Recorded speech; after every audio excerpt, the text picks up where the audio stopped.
everyone, it's Miss Rossi. Today we are going to finish our warm and cool colored hand project. What you'll be needing today is your warm and cool colored painted papers from last week. So you should have one paper that you painted with the warm colors, our reds, oranges, yellows, and pinks, and one paper we painted with our cool colors, our blues, greens, and our purples. We're also going to need a pencil, a scissor, a glue stick, and an eraser today. Today we are going to be making some hands that are woven together so it looks like they are holding each other. The way that we're going to do that is we are going to pick one paper to start with. I am going to start with my warm colored paper, so I'm going to put my blue paper to the side for now. So the first thing we're going to do on our warm colored paper is we're going to flip it over so we are looking at the back, and we are going to trace our hand onto our paper.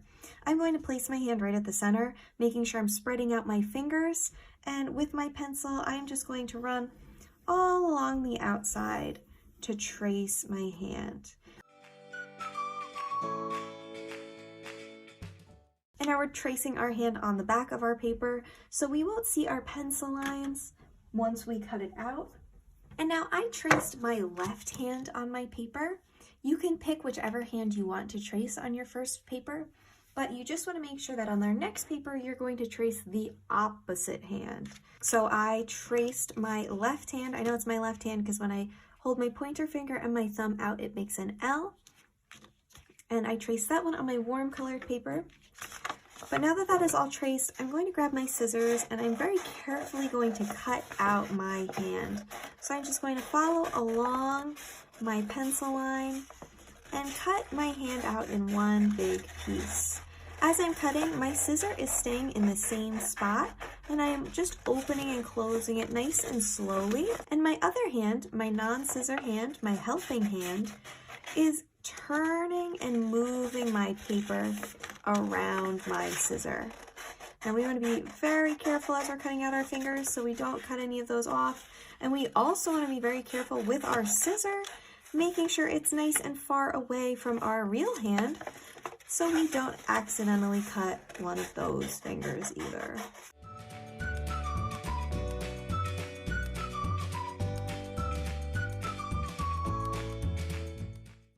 All right, and now I have my first hand all cut out.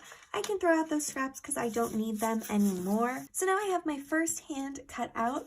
Again, I traced my left hand on the back, and now once I flip it over, it looks like my right hand, and it is all nice and bright and colorful. Now on my cool colored paper, I am also going to trace and cut out my hand. I'm going to do the same thing where I'm going to flip over my paper, but this time, instead of tracing my left hand, I'm going to trace my opposite hand. So when we cut it out, we're going to have one of each hand. So I am tracing my right hand this time. Now I am a righty, so it is tricky to draw with my left hand, but I just need to guide my pencil along my hand as I trace it, and it doesn't have to be perfect. Again, I'm making sure I spread out my fingers nicely at the center of my page, and I am just going to go around each of those to cut out my hand. So now I have traced both hands and I can cut this one out. You want to make sure that you're not tracing the same hand twice. You want to trace both of your hands once. So I traced my left hand first, and I traced my right hand second. And now I'm just doing the same thing as before. I'm carefully cutting out my hand with my scissor, following along that pencil line, turning my paper with my helping hand, and keeping my scissor in the same spot while I slowly open and close it.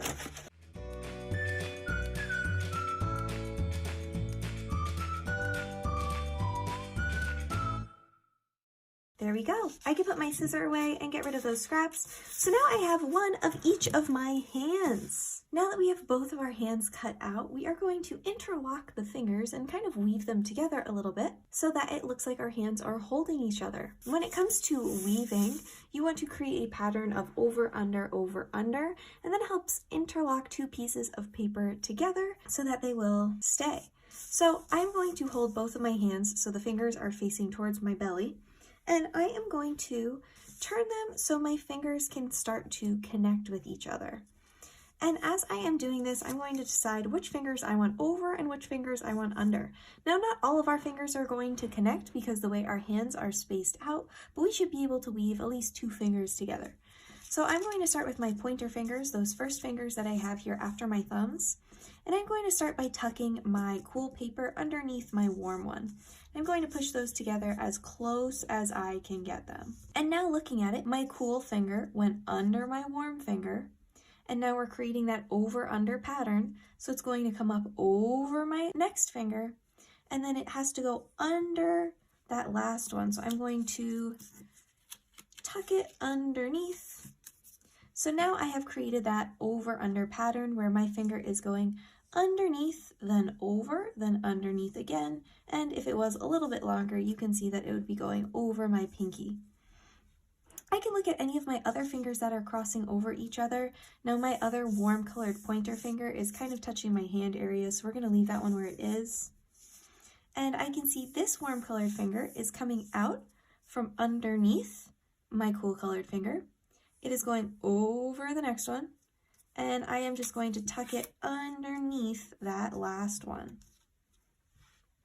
Then I am going to look at my next finger that I can see. I can see my next warm colored finger is going over my cool colored finger, and it is going to need to go under this next one. There we go. So now I have my hands crossed together. They are woven, they are holding each other, and I can just grab my glue stick and glue down all of my ends that are sticking up so they stay together.